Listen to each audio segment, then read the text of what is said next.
Berbicara soal kecantikan atau kesempurnaan, mengapa sangat jarang kita atau pemikir melakukan kritik atau tinjauan kritis terhadap standar kecantikan atau dalam bahasa luasnya kesempurnaan?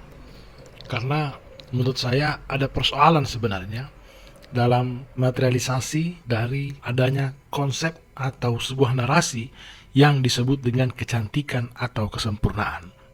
Yang saya ingin ungkap di sini adalah kecantikan bukan dalam cara pandang klasik atau bukan melihat kecantikan sebagai moralitas atau estetika, tapi mengamati kecantikan itu sebagai sebuah narasi atau sebuah diskursus yang merasuk dalam kesadaran dan itu bekerja, menentukan sikap, bahkan mengintervensi indera.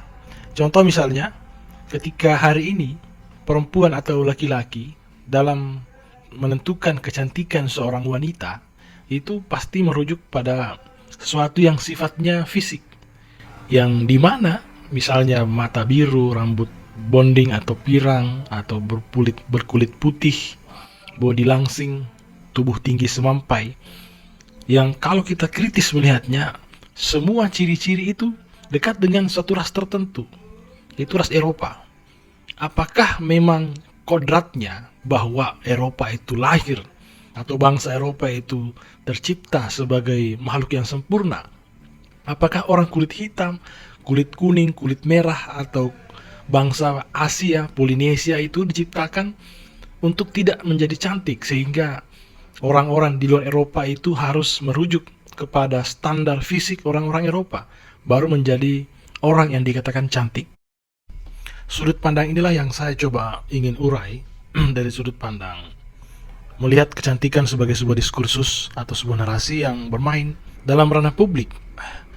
Karena standar kecantikan yang kalau kita melacak dari penjelasan tentang standarisasi pengetahuan atau standarisasi sebuah norma, itu terbentuk bukan alamiah atau kodrati, tapi dia terbentuk secara terkonstruksi.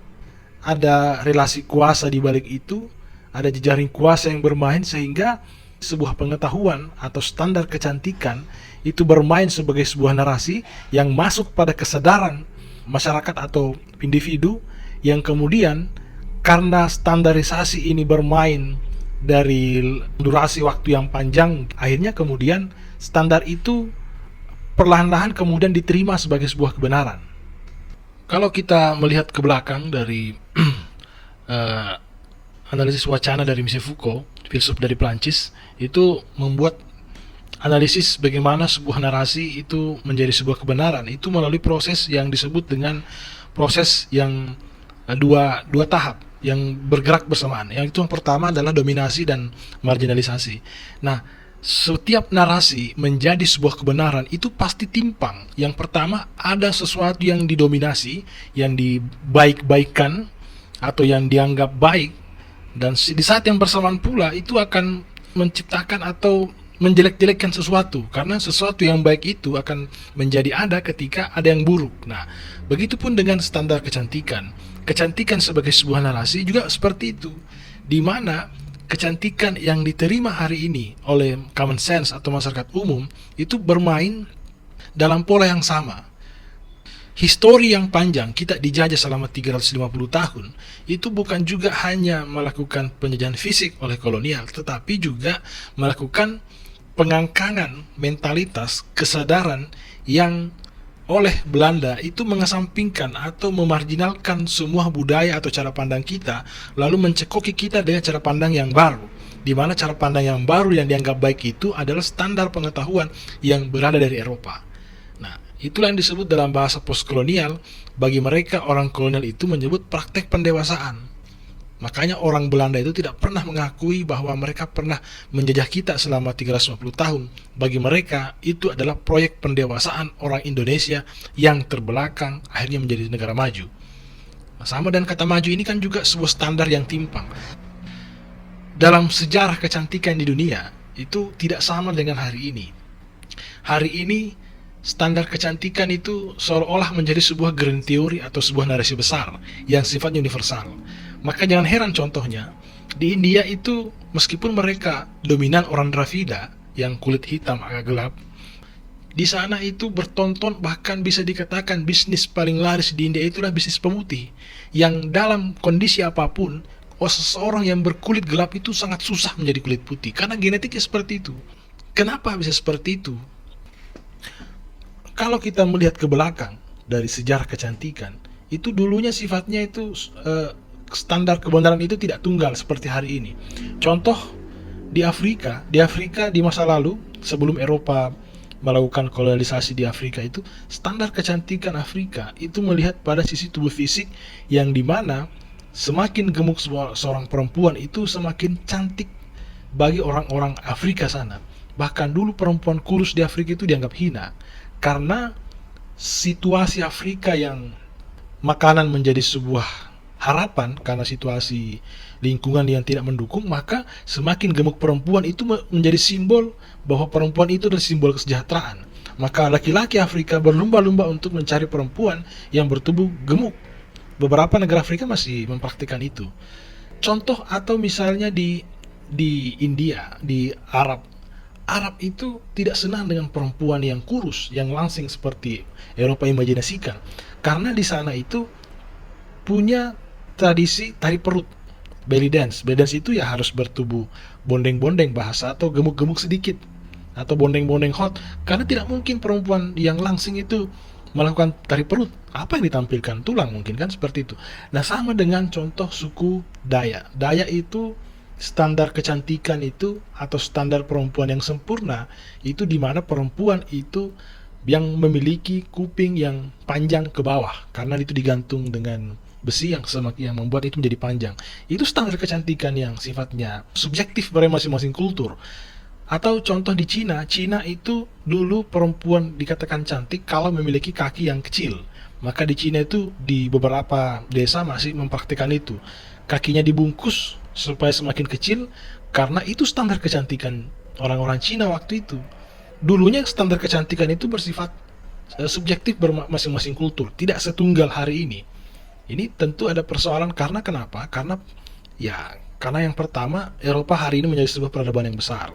Maka segala sesuatu yang menjadi standar, jadi mereka punya, kalau bahasa postkolonial itu kan Eropa itu punya penyakit selalu menganggap orang di luar dirinya itu hal yang buruk karena secara tidak langsung itu mencitrakan dirinya adalah bangsa yang paling baik dalam segala hal. Hari ini kita berdemokrasi ala Prancis misalnya, kita berdemokrasi ala Amerika, berekonomi juga ala Eropa, ala Amerika, segala hal itu berbicara Eropa dan Amerika. Bahkan dalam menganalisis agama yang notabene dari Arab, Islam pun itu kitab-kitab itu pasti menggunakan perangkat hermeneutika, semiotika dari Eropa. Saya bukan mau memilah-milah atau menjelek-jelekkan Eropa, tapi begitulah adanya. Bahwa hari ini semua standar pengetahuan yang kita operasionalkan dalam kehidupan sehari-hari itu pasti merujuk pada Eropa, termasuk dalam hal kecantikan. Nah, orang Indonesia itu kan punya ciri-ciri fisik yang agak pendek, kemudian berhidung pesek, berkulit sawo matang. Tapi karena imajinasi kecantikan yang sangat-sangat imajinatif, yang bagaimana orang-orang Indonesia itu memimpikan bertubuh semampai tinggi, kemudian body langsing, oke lah.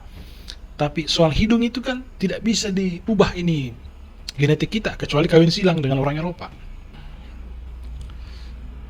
Apa yang saya ingin sampaikan hari ini adalah bahwa dari kecantikan ini kita bisa melihat bahwa sebuah standar pengetahuan atau sebuah standar kesempurnaan itu bukan hal yang alamiah, tetapi hal yang sifatnya didesain atau dikonstruksi melalui sebuah narasi, melalui sebuah relasi kuasa. Kuasa ini kan bermain bukan dari segi fisik. Kuasa itu ada bermacam-macam. Dan Michel Foucault sendiri itu menjelaskan kuasa bukan yang dalam artian klasik seperti dominasi fisik, tetapi ada juga jenis kuasa yang bermain levelnya itu soft, itu yang bermain pada level kesadaran, di mana kesadaran kita dibentuk, diarahkan. Nah, sama seperti dengan seorang dokter yang bisa menaklukkan pasiennya. Apa yang dikatakan dokter itu pasti diikuti oleh pasien. Ketika dokter memberikan resep 3x1, itu pasti ketika di rumahnya itu dijalankan oleh si pasien. Karena si pasien ini terpatron dengan si dokter ini. Dokter ini ya kenapa bisa menguasai pasien ya karena ada predikatnya, ada kesarjanaannya, dan dia memang punya basic ke situ, keilmuan seperti itu. Itu contoh misalnya bagaimana relasi kuasa itu bermain. Nah, sama dengan model-model kecantikan, ini kan bermacam-macam ini model distribusi, strategi pengetahuan ini bermain. Bisa melalui media, bisa melalui iklan, bisa melalui wacana. Ini kan bermain sehingga yang sebenarnya dalam bahasa pepatah kuno mengatakan bahwa 1000 kali kebohongan itu sama dengan satu kebenaran. Maka jangan pernah anggap kebenaran itu absolut. Karena bisa jadi kebenaran itu dibentuk atau dikonstruksi oleh sebuah kuasa tertentu yang tanpa kita sadari. Karena pengetahuan itu pasti ada kuasa di baliknya. Atau dalam bahasa Foucault adalah power of knowledge. Di balik sesuatu yang namanya moralitas, kebenaran, kesempurnaan, itu ada kuasa di balik itu. Dan maka ya itulah gunanya kita belajar dan untuk berpikir, supaya ada analisis kritis, supaya tidak kita terima mentah-mentah apa yang terjadi dan menganggap itu sebagai sebuah kodrati. Dan ingat, ini bukan kodrati tapi adalah sesuatu yang sifatnya desain.